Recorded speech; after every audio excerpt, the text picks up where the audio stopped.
the beginning, God created a perfect world and at its heart a garden called Eden.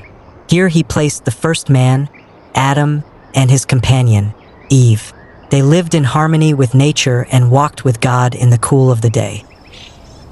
In this garden stood two special trees, the tree of life and the tree of knowledge of good and evil. God had given Adam and Eve freedom to eat from any tree save one.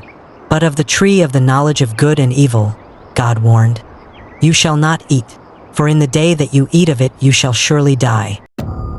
Now the serpent was more crafty than any other beast of the field. One day, it approached Eve and asked, "Did God actually say, 'You shall not eat of any tree in the garden?'" Eve replied, "We may eat of the fruit of the trees in the garden, but God said, 'You shall not eat of the fruit of the tree that is in the middle of the garden, neither shall you touch it lest you die.'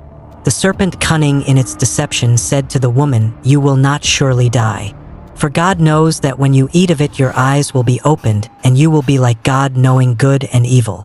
Eve looked at the fruit. It was beautiful, appetizing, and promised wisdom.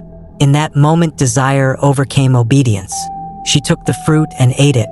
Then she gave some to Adam, and he ate it too. Suddenly, their eyes were opened.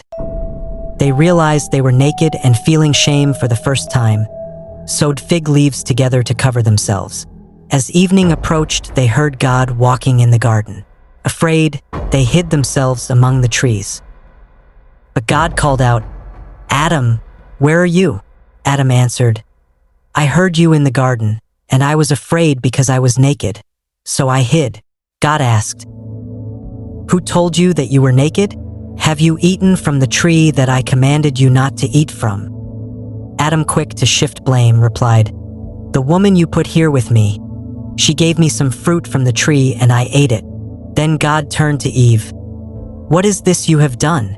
Eve responded, "The serpent deceived me and I ate." God's judgment was swift.